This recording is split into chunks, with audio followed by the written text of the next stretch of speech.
नमस्कार, स्वागत है आपका आपके अपने YouTube चैनल हेमा विपुल पांडे ऑफिशियल पर। मैं हेमा फिर से आ गई हूँ एक नई जानकारी के साथ। क्या आप जानते हैं कि अर्जुन को भी हो गया था अपने धनुर्विद्या का घमंड?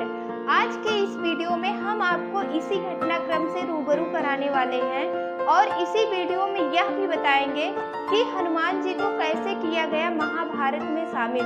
तो बने रहिए अंत तक हमारे वीडियो के साथ। महाभारत युद्ध के पहले की बात है, जब अर्जुन ने अपना धनुर्विद्या अपने गुरु द्रोणाचार्य से पूर्ण रूप से अर्जित कर लिया और सभी महाबाहों में महान धनुर्धर घोषित हुए, तो इस बात का अर्जुन को हम हो गया कि धनुर्विद्या में हमसे शक्तिशाली कोई भी नहीं है। जब भगवान श्री कृष्ण जी को प्रतीत होने लगा कि अर्जुन को अपने इस धनुर्विद्या का अत्यधिक घमंड हो रहा है, तो भगवान श्री कृष्ण जी ने इस घमंड को तोड़ने के लिए एक लीला रची, क्योंकि अर्जुन का घमंड तोड़ना अति आवश्यक था, इसलिए कि अर्जुन को आगे चल के इतिहास का सबसे विध्वंसकारी युद्ध में लड़ना था। उस युद्ध के नजरिए से अर्जुन का यह घमंड अति तुच्छ था, क्योंकि उस युद्ध का परिणाम भगवान श्री कृष्ण जी भली भांति जानते थे। उस युद्ध में घमंड की नहीं अपितु धैर्य और समझदारी की अति आवश्यकता थी, इसलिए अर्जुन का घमंड तोड़ना अति आवश्यक था। ब्रह्म मुहूर्त का समय है, भगवान श्री कृष्ण पूजन विधि में बैठे हैं। प्रचुर मात्रा में पुष्प उपस्थित न होने के कारण भगवान श्री कृष्ण जी अर्जुन को आदेश देते हुए कहा कि हमने तो आज सुबह पास के हर बगीचे में तलाश किया, अपितु पुष्प नहीं मिला। पूजन विधि में देरी न हो जाए, इसलिए मैं पुष्प की चिंता न करते हुए पूजन विधि की तैयारी करने लगा। लेकिन हमें यह पता है कि दूर के किदली वन में पुष्प जरूर मौजूद होगा। बिना पुष्प के यह पूजन विधि भी नहीं पूर्ण होगा, इसलिए आप ऐसा करें, वहां जाकर कुछ पुष्प अर्जित कर ले। अर्जुन भगवान श्री कृष्ण जी के आदेशानुसार पुष्प की तलाश में किदली वन जा पहुँचे और पुष्प अर्जित करने लगे। इस दृश्य को एक वृद्ध वानर भली भांति देख रहा था। जब अर्जुन आवश्यकता अनुसार पुष्प अर्जित कर लिए, तो वृद्ध वानर ने कहा, बिना मेरे आदेश के आप पुष्प क्यों तोड़े? मैं इस वन में विराजमान हूँ, आपको आदेश लेना ही चाहिए था। पूजन विधि के लिए ये खंडित और चोरी किए हुए पुष्प शोभा नहीं देते। अर्जुन ने प्रति उत्तर करते हुए कहा, वन के लिए कैसा आदेश? वन तो हर प्राणी का अपना संपत्ति है। फिर वृद्ध वानर बोला, जब मैं यहाँ उपस्थित हूँ तब तो आपको आदेश ले लेना चाहिए। चलो जाने दीजिए, अब तो आप अपना कार्य पूरा कर लिए हैं।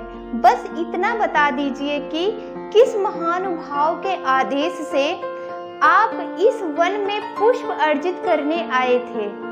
अर्जुन ने विनम्रता पूर्वक कहा, भगवान श्री कृष्ण जी के आदेशानुसार। तो अर्जुन के इस उत्तर को सुनकर वह वृद्ध वानर जोर जोर से हंसने लगा। अर्जुन को इस बात का मतलब पता नहीं चला। अर्जुन ने फिर पूछा, वानर राज, आपके इस हंसी का अर्थ क्या है? मैंने तो कोई हास्यात्मक तर्क नहीं दिया, फिर भी आप हंस रहे हैं। तो इस बात पर वृद्ध वानर हंसते हंसते बोला, तो आप उस चोर और छलिया के शिष्य हो जो माखन चुराया करता था और लोगों को छला करता था। तो वृद्ध बंदर के इस उपहास को सुनकर अर्जुन अति क्रोधित हुए और कहने लगे, कहीं आप त्रेता युग के हनुमान तो नहीं, जिनके स्वामी श्री रामचंद्र जी अपने आप को महान धनुर्धर मानते थे, लेकिन पुल निर्माण के समय आप जैसे शक्तिशाली वानरों का सहारा लेना पड़ा। यदि आपके स्वामी इतने ही महान धनुर्धर थे, तो उनको अपने एक बाण पर बाणों का सेतु खड़ा कर देना चाहिए था। तो वृद्ध वानर, जो कि स्वयं हनुमान जी थे, और भगवान श्री कृष्ण जी के आदेशानुसार किदली वन में विराजमान थे। समझ गए कि अब अर्जुन के ऊपर भगवान श्री कृष्ण के लीलाओं का असर होने लगा है और अर्जुन का पूर्ण घमंड अर्जुन के सिर पर हावी हो गया है, जिससे वह श्री कृष्ण और रामचंद्र जी में भेद नहीं कर पा रहा है। घमंड हावी होने के कारण अर्जुन कुछ भी बोले जा रहे हैं। हनुमान जी अर्जुन से कहे, आपने पहचान बहुत सही की है। हाँ, मैं वही त्रेता युग का भगवान श्री रामचंद्र जी के चरणों का दास हूँ। आपके बातों से मैं पूर्ण सहमत हूँ कि भगवान राम को बाण सेतु बना देनी चाहिए थी, पर वह बाण सेतु हम वानरों का भार सहन नहीं कर पाती, इसलिए हम सब मिलकर इतने संघर्षों से पत्थर के पुल का निर्माण किए थे। तो अब अर्जुन हनुमान जी के बातों को सुनकर जोर जोर से हंसने लगा। अर्जुन हंसते हुए बोला, आपके श्री रामचंद्र जी के बाणों में इतनी भी शक्ति नहीं थी कि वे आप जैसे वानरों के सहन करने योग्य बाण सेतु का निर्माण कर पाए। अर्जुन के सर पर अर्जुन का घमंड भगवान श्री कृष्ण के लीलाओं से अपनी चरम सीमा पर था। उसे महाबली हनुमान जी में तुच्छता नजर आ रही थी। हनुमान जी समझ गए कि अब यही समय है अर्जुन को एक शर्त में उलझाने की। हनुमान जी यह भी भली भांति जानते हैं, घमंड में व्यक्ति हमेशा अपने आप को संकट में कर लेता है।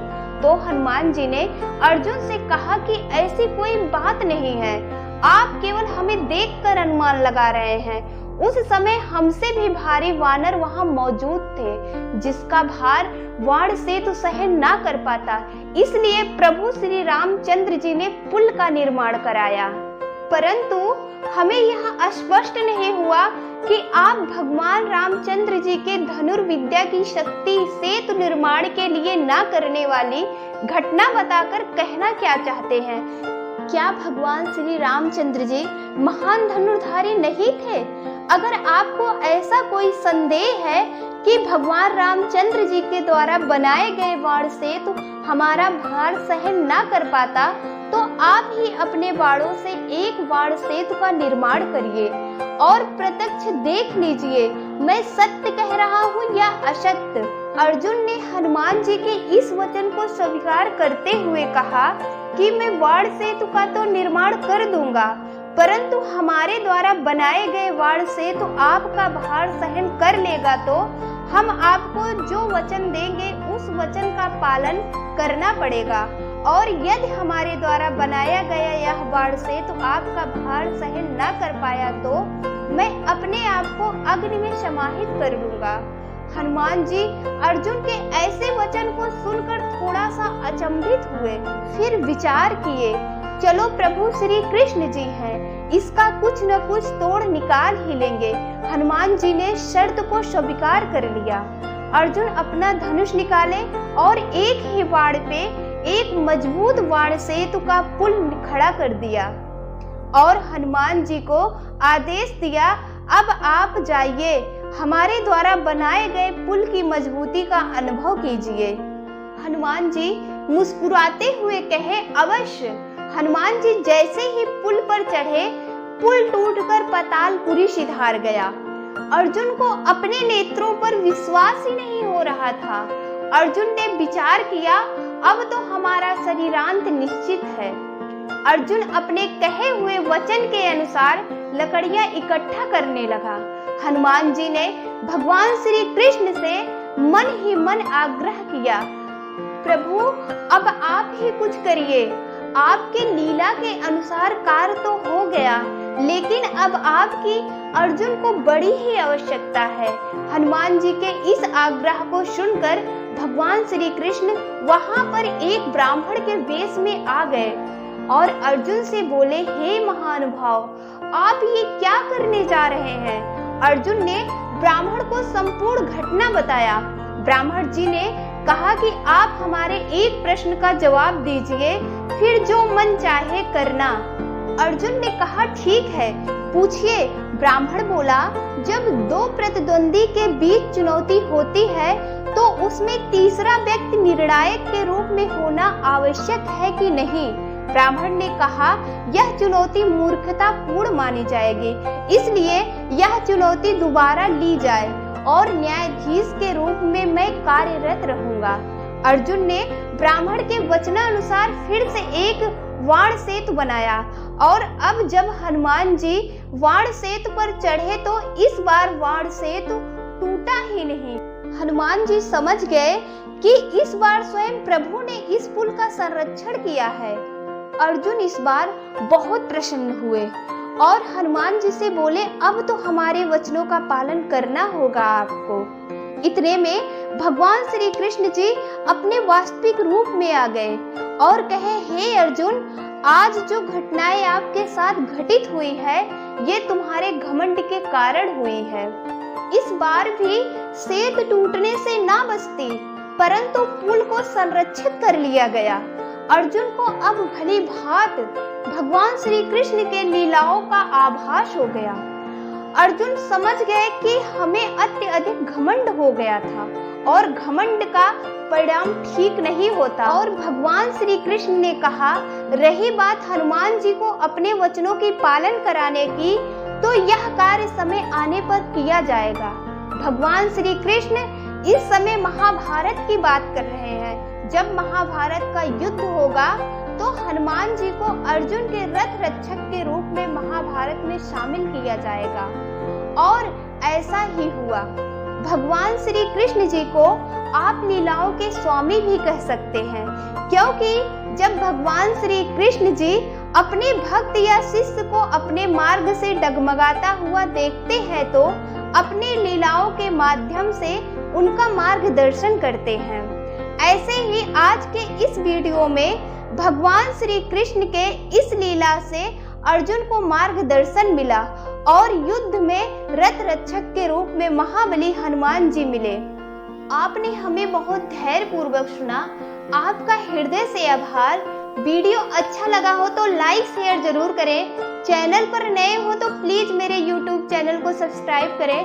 मिलते हैं आप सभी को एक नई जानकारी के साथ, तब तक के लिए धन्यवाद।